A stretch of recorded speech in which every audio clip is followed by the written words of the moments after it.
आपल्या मलकापूरची एक मुलगी अभिनेत्री झाली आहे. तर ही गोष्ट आहे रूपा बोरगावकरीची. तर मलकापूर एक छोटंसं शहर, पण इथल्या मातीतील मुलींची स्वप्न मात्र आभाळा एवढी मोठी असतात. अशीच एक मुलगी म्हणजे रूपा बोरगावकर. रूपाचं बालपण मलकापूरमध्येच गेलं. तिचं पहिलीपासून 7वी पर्यंतचं शिक्षण भारत भारती कॉन्व्हेंट या शाळेत झालं आणि 8वी ते 12वी पर्यंत ती MSM इंग्लिश स्कूलमध्ये शिकली. शाळेत असताना रूपाला चित्रपटांची विशेष आवड होती.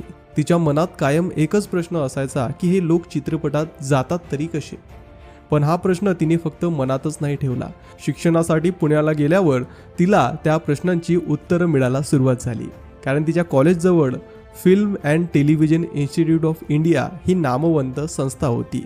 तिथल्या वातावरणाने तिच्या मनात विचाराला हीच जागा आपल्यासाठी बनली आहे. रूपाने त्या संस्थेमध्ये प्रवेश घेऊन तिथं टॉपसुद्धा केलं.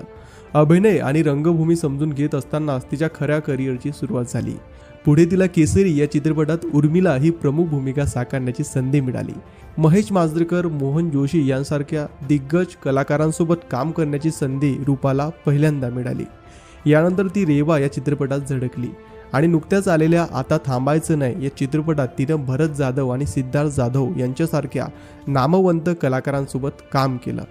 रूपा बोरगावकरचा हा प्रवास हे दाखवून देतो की मलकापूरसारख्या छोट्या गावातील मुलीसुद्धा मोठी स्वप्न पाहू शकतात आणि ती पूर्ण करण्याची धमक ठेवू शकतात.